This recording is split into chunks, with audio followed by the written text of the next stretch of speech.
Good evening, Oulbury. If you're just tuning in, you found the fog's Herald, though tonight, I can't promise it's by accident. The signal's been unstable interference along the coast, voices where there shouldn't be any. Some of you have already written in about it. We've decided not to correct it, not tonight. Instead, we're leaning into it. What you're about to hear is a reimagining an old story, older than most of the houses that still stand in this town. A story about grief, about something that answers when it shouldn't, and about the kind of silence that follows. You might recognize parts of it. You might not. Either way, I'd suggest you don't listen too closely when the voice answers back. Tonight's broadcast, the Blackbird. Stay with me.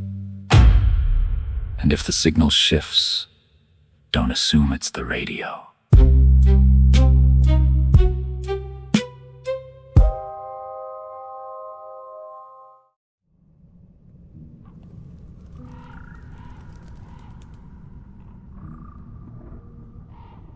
Once, upon a midnight dreary, while I pondered, weak and weary, over many a quaint and curious volume of forgotten lore,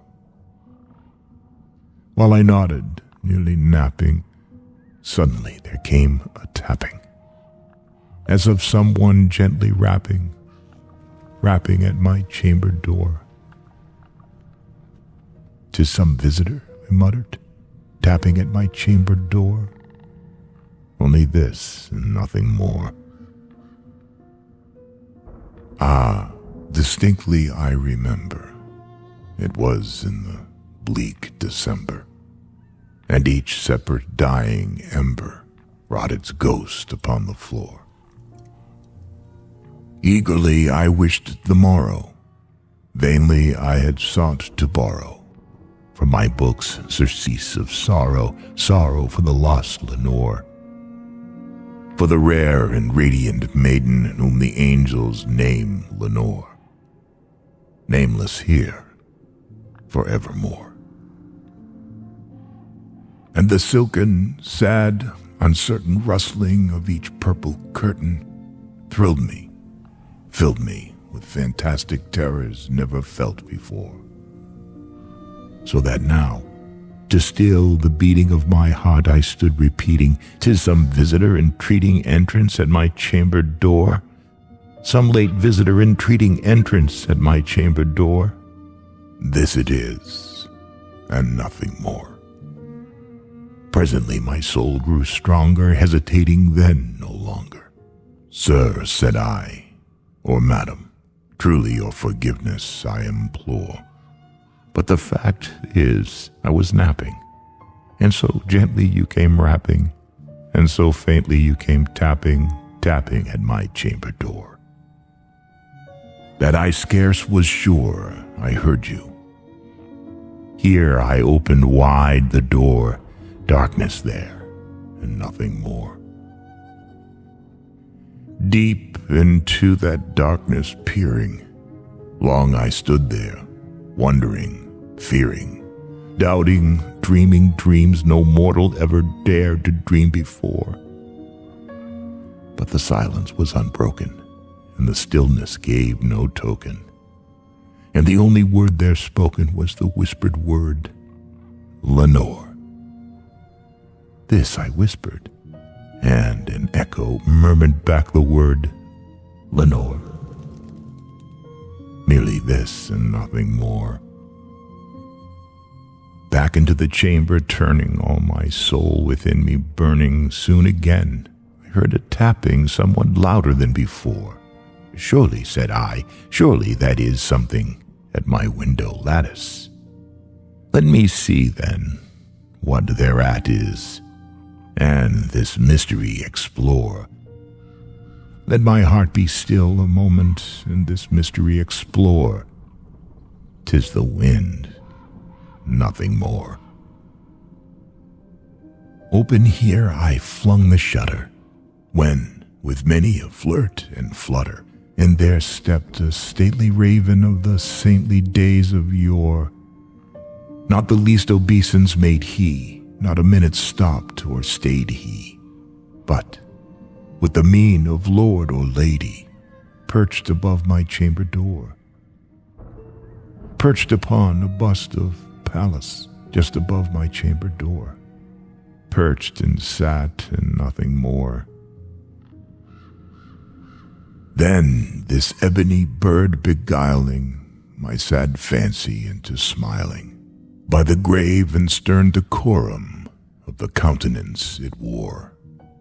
Though thy crest be shorn and shaven, thou, I said, art sure no craven, ghastly, grim, and ancient raven wandering from the nightly shore. Tell me what the lordly name is on the night's Plutonian shore. Quoth the raven, nevermore. Much I marveled this ungainly fowl to hear discourse so plainly, though its answer little meaning, little relevancy bore.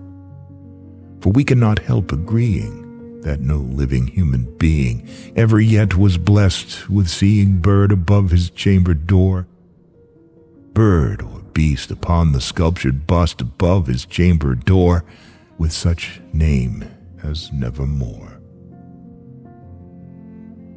But the raven, sitting lonely on the placid bust, spoke only that one word, as if his soul in that one word he did outpour.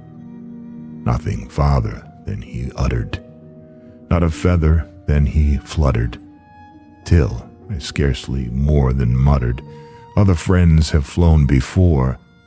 On the morrow he will leave me, as my hopes have flown before. Then the bird said, nevermore. Startled at the stillness broken by reply so aptly spoken, doubtless, said I, what it utters is its only stock and store, caught from some unhappy master whom unmerciful disaster followed fast and followed faster till his songs one burden bore, till the dirges of his hope that melancholy burden bore, of never, nevermore. But the raven still beguiling all my fancy into smiling, straight I wheeled a cushioned seat in front of bird and bust and door. Then upon the velvet sinking, I betook myself to linking fancy unto fancy, thinking what this ominous bird of yore, what this grim, ungainly, ghastly, gaunt, and ominous bird of yore meant in croaking, nevermore. This I sat engaged in guessing, but no syllable expressing, to the fowl whose fiery eyes now burned into my bosom's core.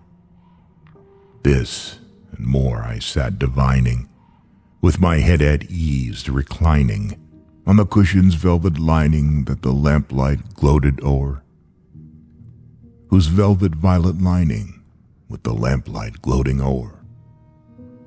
She shall press, nevermore. Then, methought, the air grew denser, perfumed from an unseen censer, swung by seraphim, whose footfalls tinkled on the tufted floor.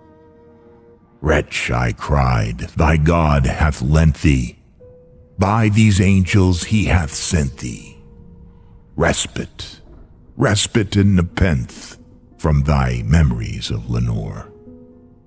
Quaff, oh quaff this kind nepenthe, and forget this lost Lenore. Quoth the raven, nevermore. Prophet, said I, thing of evil, prophet still, if bird or devil, whether tempter sent or whether tempest tossed thee here ashore, desolate yet all undaunted, on this desert land enchanted, on this home by horror haunted, tell me, truly, I implore. Is there balm in Gilead? Tell me, I implore, quoth the raven, nevermore. Prophet, said I, thing of evil, prophet still, if bird or devil, by that heaven that bends above us, by that God we both adore. Tell this soul with sorrow laden if, within the distant Aden, it shall clasp a sainted maiden whom the angels name Lenore. Clasp a rare and radiant maiden whom the angels name Lenore, quoth the raven, nevermore. Be that word our sign of parting, bird or fiend, I shrieked, upstarting. Get thee back into the tempest and the night's Plutonian shore. Leave no black plume as a token of that lie that soul hath spoken. Leave my loneliness unbroken, quit the bust above my door. Take thy beak from out of my heart, and take thy form from off my door. Quoth the raven, nevermore. And the raven, never flitting, still is sitting on the pallid bust of Pallas just above my chamber door. And his eyes have all the seeming of a demon's that is dreaming, and the lamplight o'er him, streaming, throws his shadow on the floor. And my soul from out that shadow that lies floating on the floor shall be lifted nevermore.